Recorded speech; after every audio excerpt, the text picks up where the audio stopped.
అందరికీ నమస్కారం. ఈ రోజు ఓటీటీలో కొత్తగా వచ్చిన 3 సినిమాల గురించి మాట్లాడుకుందాం. ఇవి ఫంకీ, కపుల్ ఫ్రెండ్లీ, భర్తమాషేలకు విజ్ఞప్తి. ఈ 3 సినిమాలు ఎలా ఉన్నాయి, చూడదగ్గవా లేదా, ఇప్పుడు సింపుల్గా చూద్దాం. మొదటిగా ఫంకీ సినిమా గురించి మాట్లాడుకుందాం. ఈ మూవీ మెయిన్లీ కామెడీ మరియు లైట్ ఎంటర్టైన్మెంట్తో ఉంటుంది. స్టోరీ ఒక నార్మల్ లైఫ్ లీడ్ చేస్తున్న క్యారెక్టర్స్ చుట్టూ తిరుగుతుంది. వాళ్ళ లైఫ్లో జరిగే ఫన్నీ ఇన్సిడెంట్స్ వల్ల మూవీ ఎంటర్టైనింగ్గా ఉంటుంది.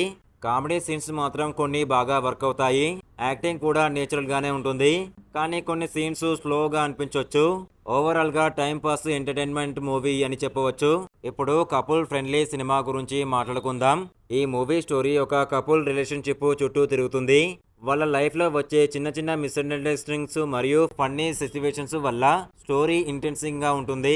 రిలేషన్షిప్ సీన్స్ రియలిస్టిక్గా ఉంటాయి. కామెడీ కూడా డీసెంట్గానే ఉంటుంది, కానీ స్టోరీ కొంచెం ప్రిడిక్టబుల్గా అనిపించవచ్చు. ఓవరాల్గా ఓటీటీలో ఒక డీసెంట్ మూవీ అని చెప్పొచ్చు. ఇప్పుడు భర్త మహాశైలకు విజ్ఞప్తి సినిమా గురించి మాట్లాడుకుందాం. ఈ మూవీ మెయిన్లీ ఫ్యామిలీ, కామెడీ మరియు ఎమోషన్స్తో ఉంటుంది.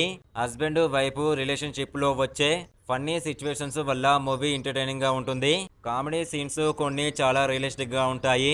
ఫ్యామిలీ ఆడియన్స్కి కనెక్ట్ అయ్యే సీన్స్ కూడా ఉన్నాయి ఇందులో, కానీ స్టోరీ సింపుల్గా ఉంటుంది. ఓవరాల్గా ఫ్యామిలీతో చూడడానికి డీసెంట్ మూవీ ఇది. మొత్తంగా చూస్తే ఈ 3 సినిమాలు ఓటీటీలో సింపుల్ ఎంటర్టైన్మెంట్ కోసం చూడొచ్చు. పెద్ద ఎక్స్పెక్టేషన్స్ లేకుండా చూస్తే ఓకే అనిపిస్తాయి. ఈ 3 సినిమాలో మీరు ఏది చూశారు? మీ ఒపీనియన్ కామెంట్లో చెప్పండి. వీడియో నచ్చితే లైక్ చేయండి, షేర్ చేయండి, సబ్స్క్రైబ్ చేయడం మర్చిపోవద్దు. Thank you.